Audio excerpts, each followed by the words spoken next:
Gemini, hi! Welcome to Mystic Queen PH. At ito ang major surprise na parating sa inyo in the next 30 days from the time na mapanood nyo ang reading na to. Dahil ito ay isang timeless reading, anytime na mapanood nyo to as long as makaka-resonate kayo. This reading is for you. And if you're interested in private readings, meron tayong link sa description at sa pinned comment. Paki-check nyo na lang information kung paano mag-book for a private reading. And please subscribe to our channel to show your support. Like, share this video, comment na rin kayo kung kayo ay naka-resonate. Paalala lang, ang reading na to ay general reading, so maaari kayo makarelate, maaring hindi. Just take what resonates. Okay, let's see Gemini, what is the ano yung major surprise in the next 30 days for Gemini.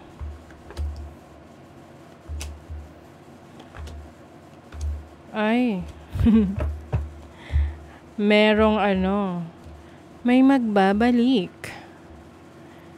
Pwedeng person, pwedeng interest mo, 'di ba?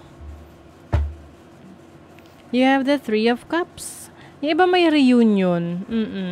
May mga taong makakasama kayo in the next 30 days na, let's say, dati mong katrabaho, dati mong kaklase, dati mong nakasama sa project. Yung iba sa inyo dati yung katrabaho. Pwede rin person, romantic person. Kaya lang medyo mag-ingat kayo sa mga bumabalik from the past, yung mga ex ha. Oo, mag-ingat sa excuse me. Ayan nga mag-ingat sa mga ex. Yung iba sa inyo opportunity for career, for business, maaring babalik ulit yung oportunidad na yan. Let's say for example, dati gusto mong pumasok sa isang company, kaya lang hindi na umabot yung application mo, no? Or yun nga, hindi umabot. So ngayon, nag-open ulit sila, no? For may job opening ulit. It is an opportunity na parang feeling mo na miss out mo. So ngayon, maaring susubukan mo ulit. There is someone na mag-ingat talaga sa bumabalik na person from the past. Kasi pwedeng meron siyang ibang pakay sa'yo. Pakiramdaman mo.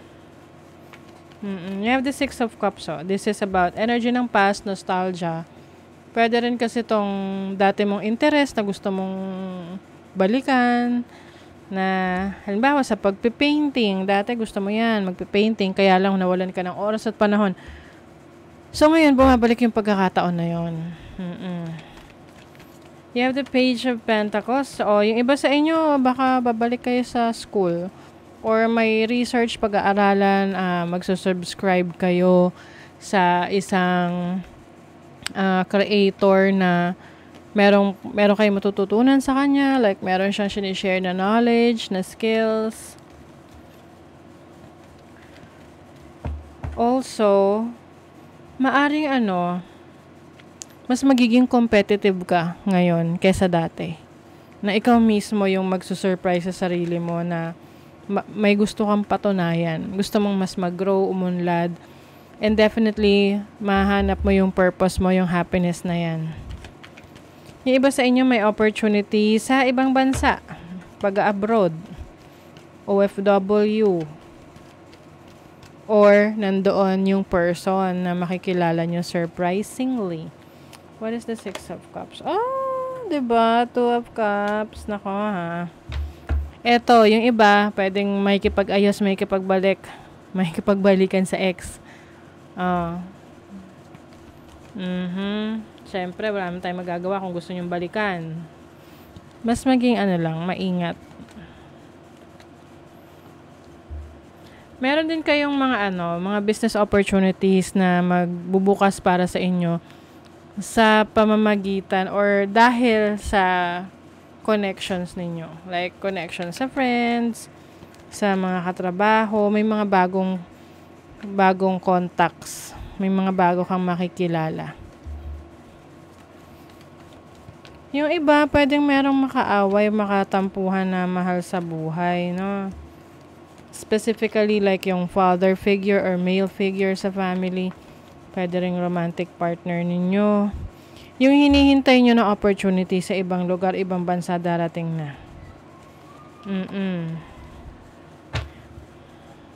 Some of you, you will experience yung happiness na yung bang alam mong secure na secure ka. Ganon. Can be happiness or yung security na yon nagbibring ng happiness sa'yo. Security sa trabaho, sa career mo, sa business mo, sa relationship mo, or yung situation mo in life, no? In general. Ayan. Let's see, major surprise for Gemini.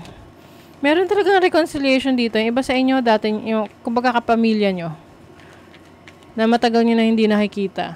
Tapos magkakaroon ng pagkakaayos. You have the sun in the 8th house. Scorpio.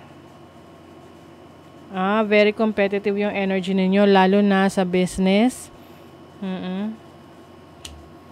Kasi 8th house is investment din yan. Competitive yung mindset nyo sa business at sa inyong investment. You have Jupiter in Leo in the 5th house. I see na mas magiging sikat ka.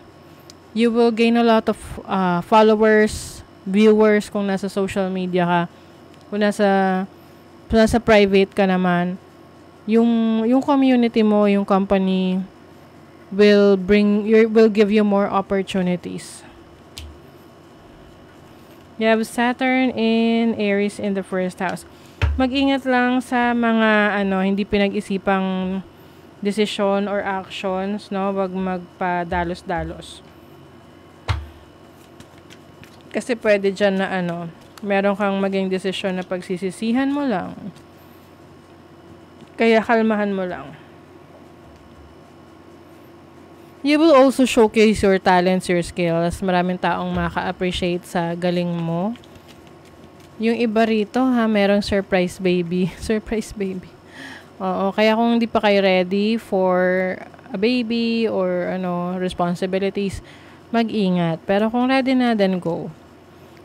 Ito very specific mag-ingat sa ex na babalik kasi lalo na kung babae ka tapos yung ex is lalaki tapos baka babalik siya para buntisin ka lang tapos biglang aalis ulit. Specific yung message na yan, di para sa lahat. Okay, this is intuition. Magiging malakas ang intuition mo kaya talagang kumapit ka sa instinct mo, intuition mo. You can never go wrong with that.